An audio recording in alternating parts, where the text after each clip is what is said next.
అందరికీ నమస్కారం. హైషి makers welcome. ఈరోజు రెసిపీ ఏంటంటే కాకరకాయతోటి 2 రెసిపీస్ తయారు చేసుకుందాం. అంటే సంవత్సరం అంతా నిలవ ఉండే 2 రెసిపీస్ అండి. అవి ఎలా చేసుకోవాలి ఏంటనేది ఈ వీడియోలో చెప్తానండి. కాకరకాయ మనకు చాలా మంచిది కదా, మనకు డయాబెటీస్కి అన్నిటికీ దీనివల్ల చాలా ప్రయోజనాలు ఉన్నాయి. మీరు తప్పకుండా రెడీ చేసుకోండి, స్కిప్ చేయకుండా లాస్ట్ వరకు చూడండి. ఇప్పుడైతే రెసిపీలోకి వెళ్ళిపోదాం. ఇప్పుడు చూస్తున్నారు కదా, ఈ కాకరకాయలు అయితే ఈ 1/2 కేజీ అండి. 1/2 కేజీ కాకరకాయలు నేను తీసుకున్నాను.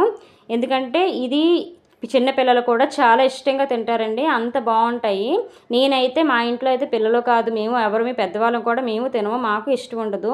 ఎందుకంటే చేదుగా ఉంటుంది కదా. మా ఆయన గారు అయితే అస్సలు తినడానికి ఇష్టపడరు, కానీ ఆయనకి ఇలా నేను చేసి అలవాటు చేస్తానన్నమాట, తినమని చెప్పేసి.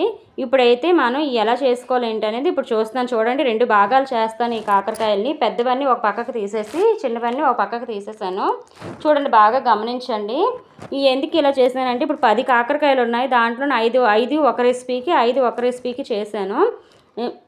నేను కొద్దిగా చేసుకుంటానండి, మళ్ళీ కావస్తే మళ్ళీ తెచ్చుకుంటాను అనమాట. కాకపోతే ఇది మనకు 1 ఇయర్ పాటు మనకు నిల్వ ఉంటాయండి.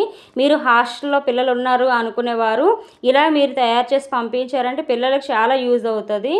ఇది వీక్లీ 1-2 డేస్ అయినా తినాలి, ఎందుకంటే ఇది చాలా మంచిది కాబట్టి. ఇప్పుడైతే మరి దీంట్లోని 2 భాగాలు చేసేసి ఇప్పుడు ఇలా కట్ చేసేసుకోవాలి. ఇప్పుడైతే ఒరుగులండి ఇవి, అంటే ఒరుగులు వడియాలు ఏదైనా అనొచ్చు, మన ఇష్టం.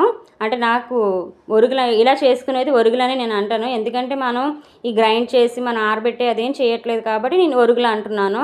అంటే ఏ భాషలో అంటారో నాకు తెలియదు, కానీ నాకు అనిపించింది ఇలాగ అనాలని.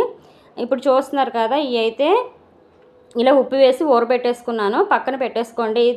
ఇది 1 డే మొత్తం ఊరాలి. ఊరిన తర్వాత అప్పుడు ఏం చేయాలనేది రెసిపీలో చెప్తాను, చూడండి. ఇప్పుడైతే మళ్ళీ ఇంకో 5 ఉంచాను కదా పక్కన చిన్నవి. ఇప్పుడు అవి ఏం చేసుకోవాలనేది ఇప్పుడు చూద్దాము. ఇప్పుడైతే ఇలాగా మనకి క్యారెట్ తురుముకుంది ఉంటుంది కదా, దాంతో తురుముకుంటే మీరు తురమచ్చు. లేదు అంటే మీకు ఇక్కడ ఇంకో టిప్ చెప్తాను, చూడండి. ఇలా తురమడానికి కొంచెం మందికి చేతులు నొప్పి వస్తాయి, కట్ అయిపోతాయి, అంటే బోల్డ్ అంత ఉంటుంది. అదేమీ లేకుండా ఇలా తురిమే పని లేకుండా మనకు టైం వేస్ట్ కూడా అవ్వకుండా ఉండాలి అంటే మీకు ఇక్కడ ఇంకో టిప్ చెప్తాను, చూడండి. ఇప్పుడైతే ఇలా పెద్ద ముక్కలు కట్ చేసేసుకోవాలి. కట్ చేసి మిక్సీ జార్లో వేసేసి వీటిని చూస్తున్నారు కదా, నేను ఎంత పెద్ద ముక్కలు కట్ చేసి, చిన్న ముక్కలు కట్ చేశారంటే మాత్రం జ్యూస్ అయిపోతుంది, చూసుకోండి. పెద్ద ముక్కలు కట్ చేయాలి. ఇప్పుడు దీన్ని కట్ చేసి ఇలా కచ్చాబచ్చాగా ఆడేయాలన్నమాట. అంటే ఆపి మనం మిక్సీ వేయాలి. ఒక్కసారి మిక్సీ తిప్పేశారంటే జ్యూస్లాగా వచ్చేస్తుంది మొత్తం.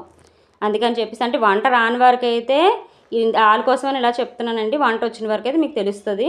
ఇప్పుడైతే ఇలా చేసేసుకున్నాం కదా, కచ్చబచ్చగా ఆడేసాం కదా, ఆడేసిందంతా పక్కకు తీసేసుకోండి. ఇప్పుడు మీకు చూపిస్తున్నాను, చూడండి. మనకు తురిమినట్టే వచ్చిందా, కనిపిస్తుందా? మొత్తం దాంట్లో నీరంతా పోతే ఎలాగో దీంట్లో నీరు అనేది మనం పిండేయాలి. మీరు తురుముకున్నా మన నీరు గుడ్డలో వేసి నీరు పిండేస్తాము, తురమపోయినా సరే మనం అలాగే చేసుకోవాలి. ఇప్పుడైతే ఇది మొత్తం చూస్తున్నారు కదా, తురిమినట్టే వచ్చింది. మీకు ఇలా ఎందుకు చూపిస్తున్నానంటే మీరు తెలుసుకుంటారని. దీంతో చాలా పెద్ద ప్రాసెస్ ఉందండి, మీరు ఒకసారి చూడండి. ఇప్పుడు ఇది ఎలా చేస్తాను ఏంటనేది, కారపొడి చేసుకుంటామండి, మన సంవత్సరం అంతా నిలవ ఉంటుంది. కారపొడి చక్కగా చిన్నపిల్లలు కూడా చక్కగా వేసుకొని చక్కగా ఇడ్లీల్లోని, దోశల్లోని, అన్నంలోని, దేంట్లోనైనా తినచ్చు, హ్యాపీగా తినచ్చు అన్నమాట. చేదు అనకుండా తింటారు. అంటే మనకి ఇష్టం లేని పిల్లలు, ఇష్టమైన వారు అయితే చక్కగా మనకి వాళ్ళు ఎలా చేసుకోవాలనేది కూడా నేను దీంట్లో చెప్తాను, చూడండి. ఇప్పుడు ఇలా ఒక గిన్నెలో తీసేసుకొని మీకు మళ్ళీ చూపిస్తున్నాను. ఎందుకంటే ఇలా చేసుకుంటే అసలు గ్రైండ్ అవుతుందా, తురుములాగా వస్తుందా అని బోల్డెన్ క్వశ్చన్స్ అనేది మీకు బ్రెయిన్లోకి వస్తాయి. కానీ నేనైతే ఇలాగే చేసుకుంటానండి. నాకు టైం లేనప్పుడు, టైం ఉంటే నేను తురుముకుంటాను. నాకు టైం లేదు కాబట్టి ఇదేంటి మధ్యాహ్నం టైంలో చేశాను, అప్పుడంటే ఖాళీ ఉండదు నాకు, అందుకని చెప్పి ఇలా తయారు చేసుకున్నాను. మీకు ఇలాగండి, మళ్ళీ మీకు డౌట్ రాకుండా ఉండాలని చెప్పేసి నేను మళ్ళీ ఇలా చూపిస్తున్నాను. మీకు మా వీడియోస్ కానీ మీకు నచ్చినట్లయితే ఒక లైక్ చేసి, షేర్ చేసి, సబ్స్క్రైబ్ చేసుకోండి. మీరు సబ్స్క్రైబ్ చేసి ఒక లైక్ చేయడం వల్ల మమ్మల్ని ఇంకా ఎంకరేజ్ చేసిన వారు అవుతారు. ఇప్పుడు ఈ గిన్నెలోకి మొత్తం తీసేసాం కదా, ఇప్పుడు ఉప్పు వేసేసి బాగా కలిపేసుకోండి. ఉప్పు ఎందుకు వేయమంటున్నానంటే చేదు అనేది కొంచెం తగ్గుతుందండి, లేదంటే మాత్రం తినడానికి కొంచెం కష్టంగా ఉంటుంది. చిన్నపిల్లలు తినరు కదండి, పెద్దవాళ్ళు అంటే కొంచెం అలవాటు పడిన వాళ్ళు తినేస్తారు. ఇప్పుడు మేమంటే మా ఇంట్లో మేము నలుగురమే తినమండి, మా నలుగురికి కూడా కొంచెం కాకరకాయ అంటే అసలు ఇష్టం ఉండదు. కానీ నేను ఇలా రెడీ చేస్తాను, పిల్లలకు మంచిది, వాళ్ళకి అలవాటు చేయాలి అని చెప్పేసి. ఇప్పుడు ఇలా చేసింది నేనైతే అప్పుడు చూడండి, ఇప్పుడు ఒక ప్యాన్ తీసుకున్నప్పుడు ఇప్పుడు కారపొడి చేస్తున్నాను. ఒక ప్యాన్ తీసుకొని 1 స్పూన్ ఆయిలే వేయండి. ఎక్కువ ఆయిల్ కూడా దీనికి వేయవసరం లేదు, ఎక్కువ ఆయిల్ పట్టదనమాట. మనం 1 స్పూన్ ఆయిల్ వేసి, నేనైతే మా పిల్లలు తినరు అని చెప్పేసి నేను పావు కప్పు శనగపప్పు, పావు కప్పు మినపప్పు వేసాను. వేసి ఇలా వేయిస్తున్నాను. మీకు కాకరకాయ చేదు అంటే ఇష్టము అని అనుకునేవారు 2 స్పూన్లు మాత్రం వేయాలండి. పావు కేజీకి 2 స్పూన్లు శనగపప్పు, 2 స్పూన్లు మినపప్పు మాత్రమే పడుతుంది. కాకపోతే నేను ఎక్కువగా వేసుకున్నాను పప్పులు అనేది. ఇప్పుడు వెల్లుల్లి రెబ్బలు వేసుకోండి. నేనైతే ఒక 10-15 వెల్లుల్లి రెబ్బలు వేసాను. కొద్దిగా జీలకర్ర, కొద్దిగా నువ్వులు, అలాగే ఎండుమిర్చి. మీరు ఎంత కారం తింటారో అంత కారం ఎండుమిర్చి, కొద్దిగా కరివేపాకు వేసుకోండి. అంటే కారపొడి అంటే మనకి ఇవన్నీ ఉండాలి కదా, ఇవన్నీ ఉంటేనే బాగుంటుందండి. వెల్లుల్లి మేము తినము అనుకునేవారు స్కిప్ చేసేసుకోవచ్చు, ఏం పర్వాలేదు. అవన్నీ వేయించేసి పక్కకు తీసేయండి. తీసేసి ఇప్పుడు మళ్ళీ ఒక్క స్పూన్ ఆయిల్ వేసి మనం పక్కకు తీసేసాం కదండి వడకట్టి కాకరకాయ తురుమంతానా. ఇప్పుడు దాంట్లో కొంచెం వాటర్ వచ్చింది కదా, ఇష్టమైన వారు ఆ వాటర్ కూడా తాగి వచ్చేయండి. కొంచెం ఉప్పగా ఉంటుంది, ఏం పర్వాలేదు, బాగానే ఉంటుంది. ఇష్టం లేని వారు పారేయండి. ఇప్పుడైతే ఇది బాగా మనం వేయించుకోవాలి. మీడియం ఫ్లేమ్లోని సిమ్లో పెట్టే వేయించండి. కొంచెం టైం తీసుకుంటుంది, ఒక 10-15 మినిట్స్ వరకు మనకు టైం పడుతుందండి ఇది వేగడానికి. ఎందుకంటే బాగా వేగిపోవాలన్నమాట. దాంట్లో అసలు వాటర్ అనేది ఉండకూడదు.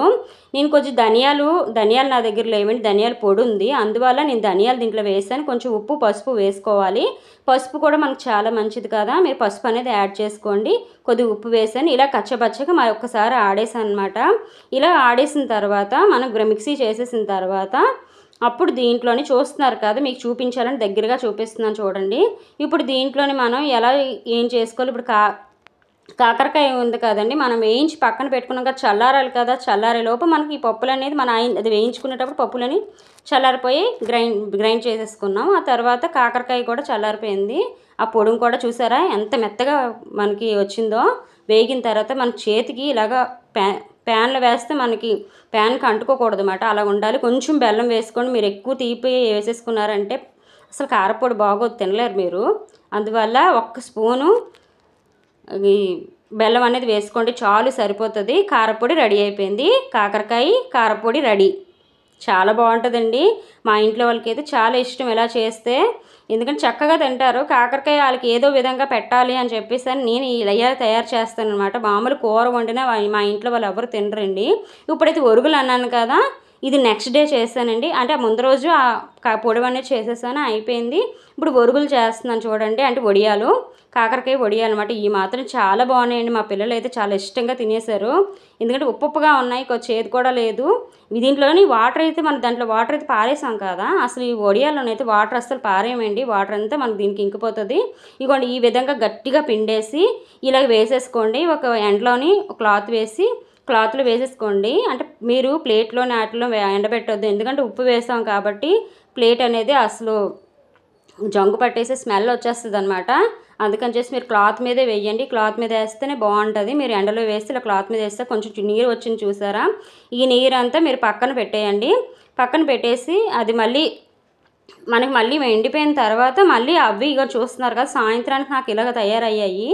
ఇలా తయారయ్యినవన్నీ మళ్ళీ అదే వాటర్లో వేసేసాను. వాటర్కి మళ్ళీ అయింది. నేను పావు కేజీయే కాబట్టి నాకు ఎక్కువ రోజులు టైం పట్టలేదండి. 3 డేస్లో నాకు మొత్తం రెడీ అయిపోయి. ఇదిగోండి, నేనైతే మజ్జిగ మిరపకాయలు, ఇలా మామిడి మొక్కలు, ఇంకా కాకరకాయలు వేసాను. మజ్జిగ మిరపకాయల రెసిపీ కూడా మీకు నెక్స్ట్ వీడియోస్లో వస్తుందండి. ఇప్పుడు చూస్తున్నారు కదా, ఇవైతే నెక్స్ట్ డే మళ్ళీ ఇలా తయారయ్యాయి, ఇలాగా ఎండిపోయమాట. ఇప్పుడు మీరు ఏదైనా ప్లేట్లో వేసుకొని ఎండబెట్టేసుకోండి. ఎందుకంటే తడిగా ఉండేటప్పుడు మాత్రం మీరు ఏ ప్లేట్లోని వేయకండి. వేసారంటే మాత్రం అవి స్టీల్ ప్లేట్, సిల్వర్ ప్లేట్ అయినా సరే మనం ఉప్పు వేసాం కాబట్టి చాలా ఇబ్బంది అవుతుంది, మీకు మంచిది కాదు. ఇప్పుడు ఇలా స్వీట్స్ ఉండిపోయినా ప్రాబ్లం లేదు, మీరు ఎండబెట్టేటప్పుడు కిందన పడిపోతాయి అన్నీ. ఇప్పుడు ఒరుగులు కూడా రెడీ అయిపోయండి. ఇప్పుడు చూపిస్తాను చూడండి, అవి వేయించి ఇగోండి చూస్తున్నారు కదా, వేగిన తర్వాత ఇలాగ మనం కట్ చేసినప్పుడు ఎలాగ మనకి మొక్కలు ఉండేవో వేయించాక కూడా అలాగే వచ్చేసాయి.